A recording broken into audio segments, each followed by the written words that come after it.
Hello there and welcome to my guide for painting the Marvel Zombies lizards. As you can see, the very first thing I've done is sprayed them with some matte white spray from Colourforge. I'm then going to use some Deathworld Forest to paint the lizard's skin.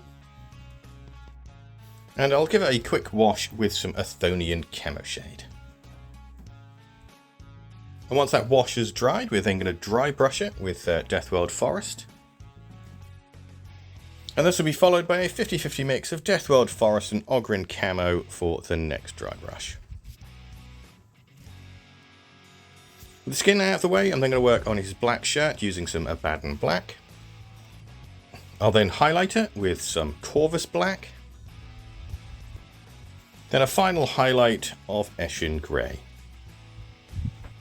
For his trousers, the inside of his mouth and his tongue, I'm going to use Screamer Pink. And on the zombie version, there's lots of bits of sort of torn skin and torn away flesh, so for that I'm going to use some Bugman's Glow. Then the Screamer Pink and the Bugman's Glow will receive a wash with some Carroburg Crimson. While that wash dries, I'm going to use some Iron Hands Steel to paint the Silver Grate on the hero version and the pipes on the zombie version. These areas will then get their own wash, but this time it's with Nuln Oil. Then to highlight the Screamer Pink trousers, I'm going to use a 50-50 mix of Screamer Pink and Pink Horror. For the tongue, I'm going to use Pink Horror just by itself. The bits of exposed flesh will receive a 50-50 mix of Bugman's Glow and Catian Fleshter. Then I'm going to paint that exposed bone and the teeth and all the bones that are on the zombie version with some Morghast bone. And these will then receive a wash with some Agrax Earthshade.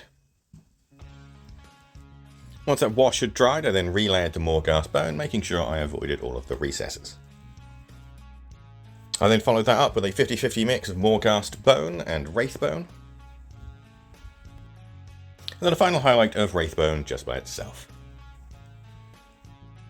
I then started work on the coat with some Grey Seer. This was followed by a 50-50 mix of Grey Seer and Matte White for the first highlight.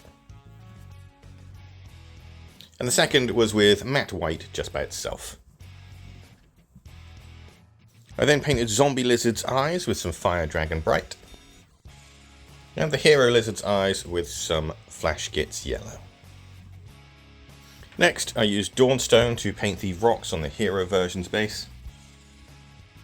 And I painted the two little snakes on his base with some Warpstone Glow. And then I used a 50-50 mix of Warpstone Glow and Matte White in a fog of haze, apparently. I then dry brushed all the Dawnstone with some Grey Seer. Painted the rims of the bases with some Abaddon Black. And then gave the hero base and the zombies wall a wash with some watered down Agrax Earthshade. Next, I added some gore to the zombie version with some blood for the Blood God. This was around his mouth and in his open wounds. And for that extra bit of grossness, I added some Nurgle's rot to the ends of the pipe. And I also dragged a little bit down the wall too. And there we are, that's the lizard finish. An absolutely fantastic model. Once again, come on, knock them completely out of the park. Really do love all these Marvel Zombies miniatures. Didn't take too long either, only around about 3 hours for the pair, and again, absolute joy to paint. The only thing I'd advise is if you want to make him a little bit more dirtier, so possibly add some sort of mud effects or something like that to the bottom of his coat. If you follow this guide, thank you so much for watching, and I really do hope it helped. And if you want to see more, I've got plenty more Marvel Zombie stuff, Marvel Crisis Protocol, all different sort of videos. Give the channel a subscribe, video a like, and I will see you on the next one. Thank you so much again, and goodbye for now.